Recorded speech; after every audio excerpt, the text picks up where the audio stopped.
What's happening, people? Good day, good morning, good afternoon, everyone, wherever you are. Extremely busy day in the economic calendar today with lots of announcements in the Eurozone and also on the US front. We're 3 seconds away from the US opening in 2-1 end. Welcome to the US markets opening, guys. Big welcome. Good afternoon again, good morning, good day, wherever you are. It's official. U.S. markets are officially open. U.S. futures today are set for further losses after the first presidential debate that took place last night. Positive, negative for the U.S. dollar, with the U.S. private sector adding 749,000 jobs in the month through mid-September. But still, the U.S. economy suffered its sharpest contraction in the last 73 years, with the gross domestic product plunging at 31.4%. Annualized rate last quarter, the deepest drop in output since the government started keeping records in 1947. Oil is heating up as well before the US opening, pushing higher towards the 39.50 mark. What a carousel, guys. What a carousel. Welcome to the US opening, everyone.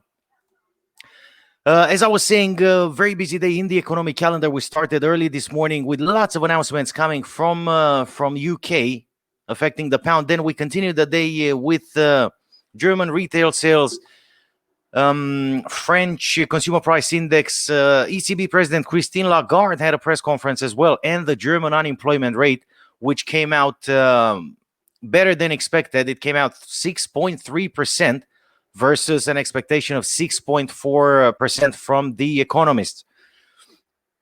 Later on, we had two announcements on the South African rand. Just at lunchtime, we had the Italian CPI, which disappointed, coming out negative 0.6%.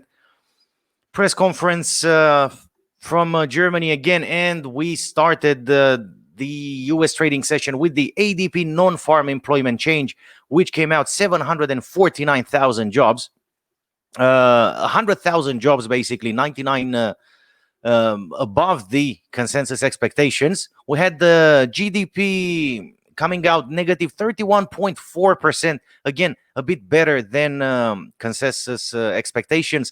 But still, America suffered a big loss, yes, since 47, since they started keeping records.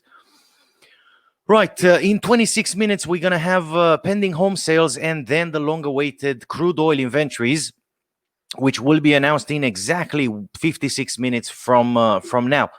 Let's have a quick look at the charts, guys, and see how the markets open today. We see crude oil pushing through the 39.51 as things stand right now, on the way for a very interesting correction. Let's see if today it's going to find the strength to go to break the $40 level, or it will stop there at the intermediary resistance level. Moving on, looking at the euro done not so well today, despite good announcements coming from Germany. We see the euro dropping for the European trading session, and again, no sign of positive still after the U.S. markets open. We all know the U.S. markets need a bit of time to calm down, and with all these events, guys, the markets will probably require a bit more time to calm down. So no rush into trading unless you think you know which way the markets will go. Let's see how the crude oil inventories will come out today, and maybe that's what the markets need, another boost from the inventories to push a bit higher. The euro is pushing lower as we speak. We can see quite a bit of volume after the US opening. We're 4 minutes into the opening, and the euro is already reacting to the markets.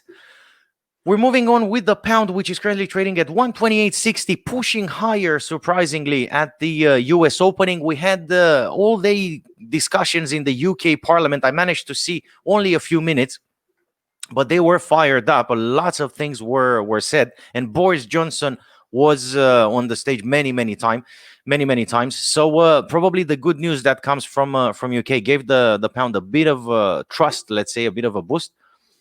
We see a positive opening on the US dollar, which is still continuing the uptrend by the looks of it. If you remember, guys, this morning I drew some support resistance levels on this trend channel.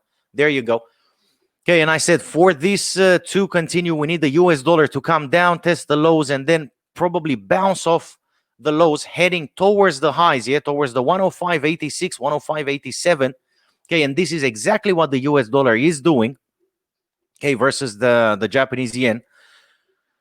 USD Canadian, the USD Canadian, as you see, guys, is still ranging, still on an uptrend, but this uptrend is very, very shy. Okay, you can see a lot of spikes on the candlesticks. That means there was a fight literally between buyers and sellers.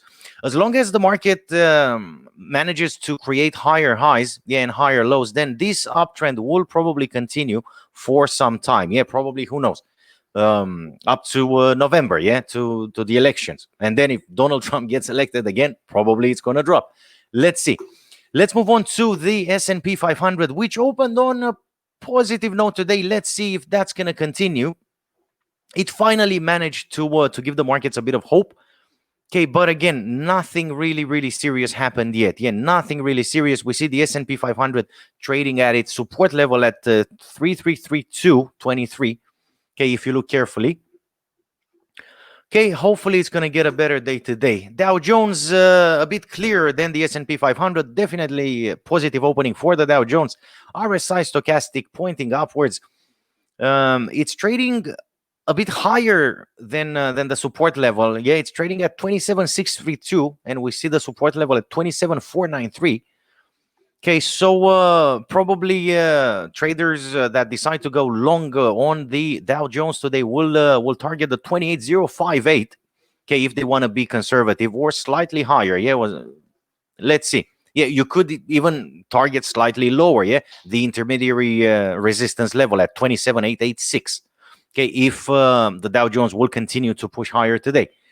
Let's move on to the US dollar index. Wow, a lot of green in the right-hand side if you look carefully, guys. A lot of green, a lot of things open positive. Today, we see the US dollar index currently trading at 94.16. Very little change today. If I zoom in a bit, you can see on the European trading session, it almost didn't move. It fluctuated up and down, but if you take the average, okay, we're looking at 94.150, which is slightly higher than, slightly lower than what the dollar index is doing. Now, we see a bit of a push, okay, with the RSI still pointing upwards towards the overbought sections. Let's see what's going to happen.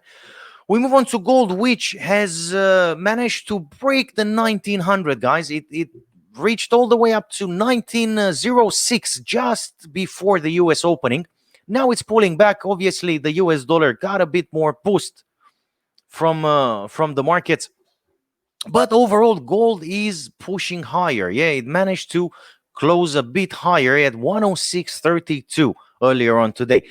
Maybe this is just a tiny pullback, and then it will continue the uptrend, and giving everyone opportunities for take profits around the 1922 level, okay, as the first resistance level. If that's the case, remember, we need the support level to confirm that. First, we need gold to settle above 103, okay, to consider that an uptrend, then potentially go for take profits at 1918, 1920, somewhere in that region. Right, Brent oil futures are copying the crude oil. Basically, again, after the drop overnight, they had a good rally today. The optimism is slightly fading as we see right now. Okay, we see a red candlestick opening. A small pullback is expected, guys. Remember, after a rally like this. But again, we're just 45 minutes, I think, ahead the crude oil inventories. So don't expect a lot of movement on oil ahead of the event. But after the event, we'll definitely see some movement. Wow, check it out, guys. Alibaba jumped. Yesterday, it closed at $277 a share, and today it's pushing towards the 290 level. It's currently trading at 287. Very, very well done. $10 jump from Alibaba at the opening today. We see Bitcoin, again, very, very undecided where it wants to go. It's currently still trading at 10,757, very close to where it was this morning.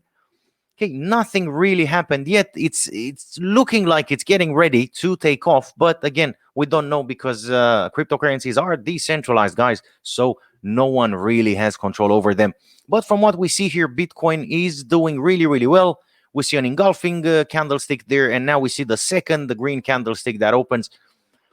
Okay, hopefully it's gonna push a bit higher, yeah, towards the 10,861. That's the previous high.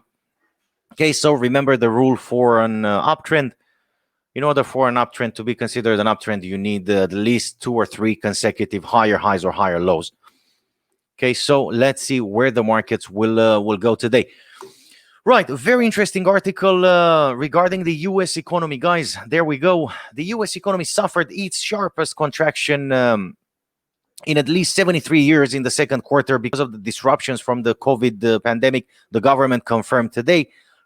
The gross domestic product plunged at 31.4% annualized rate last quarter, the deepest drop in output since the government started keeping records in 1947, the Commerce Department said in its third estimate of GDP. Output was previously reported to have contracted at the 31.7 pace in the second quarter. Right, okay, now this is the article I was telling you about. Futures fall after heated presidential debate. Guys, to be honest, it wasn't that heated. I was expecting Donald Trump to be way, way more hawkish, but he was quite calm considering what Donald Trump can do. President Donald Trump and Democratic rival Joe Biden battled fiercely over Trump's record on the coronavirus pandemic, healthcare, and the economy in a chaotic and bad-tempered first debate. Yeah, okay. They raised the voice here and there, but as I said, I was expecting much, much worse. It's becoming more likely that we won't have a clear-cut winner on the night of the election and could have a few weeks of contested period, said Masaiko Lu, portfolio manager at Allianz Bernstein in Tokyo. Market volatility has steadily climbed higher in the past few weeks as investors grew cautious ahead of the elections and on doubts whether Donald Trump would accept the election's outcome if he lost. I mean, all right, I get it. I get the message that Donald Trump sent, but come on, guys. What is he going to do? Lock himself in the White House with his bodyguards? I mean, come on. We're grown-ups, yeah? Wall Street main indices are headed for their first monthly decline since March when lockdowns slammed the economy.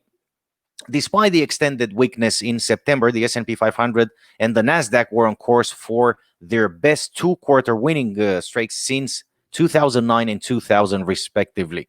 Okay, let's see if that will continue. Right, this is it from the U.S. front, guys. Quick look at commodities on investing.com. Let's see how their trading signals work. Remember, if you want more trading signals, you can check. You can join the Facebook group on forexc.com. All you have to do is go on forexc.com. Customer support will take it from there. It's completely free. Okay, follow them on Facebook and you will get trading signals with an accuracy of up to 75%. Right, now back to the signals on investing.com. We see gold in a strong sell as things stand right now on 3 time frames, apart from the 15-minute one. We see silver again copying gold with strong sell on 3 time frames. And then buy positions, strong buy, and again a buy position for crude oil, WTI, and Brent oil. 4 strong buy positions for natural gas, guys, and 4 strong buy positions for U.S. wheat. Now, remember one of the golden rules when you're trading. If you're not sure about something, don't do it. So it's not a must that you trade the majors, guys. It's not a must that you trade what everyone else on the world is trading, because you might get caught on the other side of the trade. The market might take off against you and you might end up into a margin call or worse. Also, look for clear charts, clear indications. Yeah, remember the market watch, all the assets that you see on your trading platform are just like the menu from a restaurant. When you go to a restaurant, you don't really order the entire menu. You only order 2-3 things that you have tested before. Same applies when you're trading. It's not a must to trade gold or silver. Yeah, if you see that the trading signals are not clear or the markets are very, very choppy, focus on something else. Yeah, focus on natural gas. Focus on copper. Yeah, on other assets that not everyone is trading, and they might give you a clearer indication on what's going to happen next. Okay, we see the signals adjusting now or changing. Yeah, apparently the markets are settling. Gold and silver turned into a strong sell on all time frames. This is what I want to see when I'm looking at trading signals. I don't want to see confusing trading signals. I want to see strong buy or strong sell on all time frames. So have a look at the charts, guys. Check technical indicators as well. Okay, and then look at the trading signals, and if it makes sense, you know what you have to do. This was it from my side today, guys. We had an amazing interview this morning with Joao Monteiro. Join me again tomorrow morning. Who knows, maybe I have another surprise for you.